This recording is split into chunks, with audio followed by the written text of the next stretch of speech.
নমস্কার বন্ধুরা, আমি সঞ্জীব আবার একটি নতুন ইনফরমেশন এবং একটি নতুন ভিডিও নিয়ে আপনাদের সামনে হাজির হয়ে গেছি।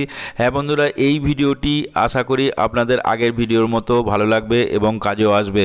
যারা দুয়ারে সরকার ক্যাম্পে গিয়ে লক্ষ্মীর ভাণ্ডার, বেকার ভাতা বা বার্ধক্য ভাতা এই ধরনের সরকারি প্রকল্পের জন্য আবেদন করেছেন, কিন্তু আপনাদের উপভোক্তার তালিকায় নাম ওঠেনি, তাহলে আপনারা কোথায় যাবেন?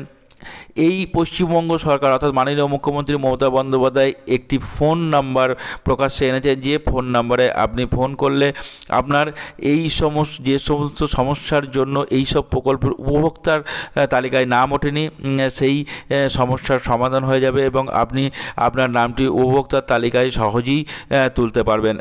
সেই ফোন নাম্বারটি জানতে হলে আমাদের এই ভিডিওটি আপনাকে সমস্তটা দেখতে হবে এবং আপনি এই কল করলে কেমন করে আপনার সমস্যার সমাধান হবে সেটিও আমরা এই ভিডিওর মাধ্যমে জানাবো।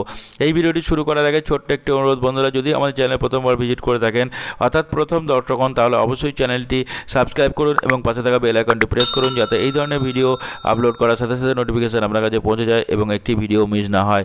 এই ভিডিওটি যদি ভালো লেগে থাকে তাহলে এটি লাইক করুন এবং বন্ধুদের সঙ্গে বেশি বেশি করে শেয়ার করুন, কারণ আপনার লাইক ও শেয়ার আমাদের পরবর্তী ভিডিও বানাতে এবং এই ধরনের ভিডিও তৈরি করে আপনাদের সামনে তুলে ধরতে প্রভূত সাহায্য করে।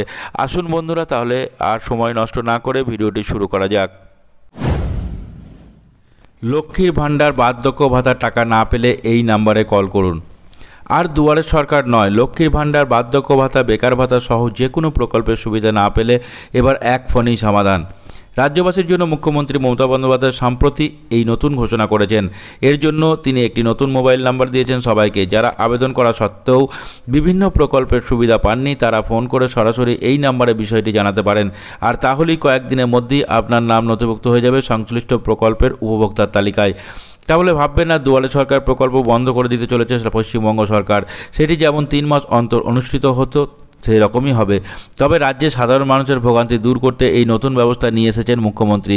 বর্তমানে লক্ষ্মীর ভাণ্ডার প্রকল্পে নতুন অনুদান পাওয়া নিয়ে বেশ কিছু জটিলতা দেখা দিয়েছে। অনেকে দুয়ারে সরকার শিবিরে আবেদন করা সত্ত্বেও এই অনুদান পাচ্ছেন না। একই অবস্থা খাটে বার্ধক্য ভাতার আবেদনকারীদের। তাদের হয়রানি ঠেকিয়ে প্রকল্পের সুবিধা পাইয়ে দিতে এই এক কলে সরকার বা নতুন মোবাইল নাম্বার চালু করা হয়েছে। বর্তমানে রাজ্যের 2 কোটিরও বেশি মহিলা প্রত্যেক মাসে লক্ষ্মীর ভাণ্ডার প্রকল্পে সরকারের কাছ থেকে 500 থেকে 1000 টাকা পর্যন্ত অনুদান পাচ্ছেন। বার্ধক্য ভাতা হিসেবে পাওয়া যায় 1000 টাকা করে। তবে গত সেপ্টেম্বর ও ডিসেম্বর মাসে দুয়ারে সরকার শিবিরে আবেদনের ভিত্তিতে যাদের নাম লক্ষ্মীর ভাণ্ডার প্রকল্পে অন্তর্ভুক্ত হয়েছে তাদের টাকা পাওয়া নিয়ে জটিলতা দেখা দেয়। মাঝে লম্বা সময় চলে গেলেও সেই অনুদানের প্রাপ্য ব্যাংক অ্যাকাউন্টে প্রকল্পের টাকা ঢোকেনি বলে অভিযোগ। এই অনুদান না ঢোকা নিয়ে ইতিমধ্যেই রাজনৈতিক চাপানোতর শুরু হয়েছে রাজ্যে। বিরোধীদের অভিযোগ, রাজ্য সরকার কোষাগারের হাল খারাপ, তাই তারা লক্ষ্মীর ভাণ্ডারের অনুদান দিতে পারছেন না।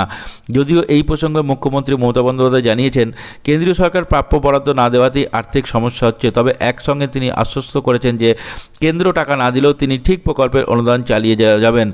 আগামী কয়েকদিনের মধ্যেই এই সমস্যার সমাধান হয়ে যাবে বলে আশ্বস্ত করেছেন মাননীয় মুখ্যমন্ত্রী মমতা বন্দ্যোপাধ্যায়। তবে এই সমস্যা এখানেই থেমে নেই। অনেকে উপযুক্ত নথিপত্র নিয়ে দুয়ারে সরকার শিবিরে বিভিন্ন সরকারি প্রকল্পের জন্য আবেদন করা সত্ত্বেও নাম উঠছে না বলে অভিযোগ করেছেন।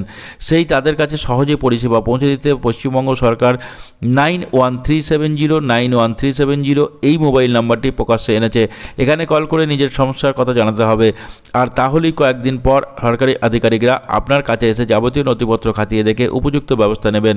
যদি আপনার নথিপত্র কোনো রকম সমস্যা না থাকে তাহলে সঙ্গে সঙ্গে প্রকল্পের উপভোক্তার তালিকায় আপনার নাম নথিভুক্ত হয়ে যাবে। এই ধরনের ব্যবস্থা অর্থাৎ সরকারের এই ধরনের ব্যবস্থা নেওয়াকে আপনি আপনার মতামত অর্থাৎ এটি সম্বন্ধে আপনি বা এই ভিডিও সম্বন্ধে আপনি আপনার কমেন্ট এই ভিডিওর কমেন্ট বক্সে অবশ্যই করবেন, কারণ আপনাদের কমেন্ট আমাদের কাছে অতীব মূল্যবান। আজ এখানেই শেষ করছি। নমস্কার, জয় হিন্দ।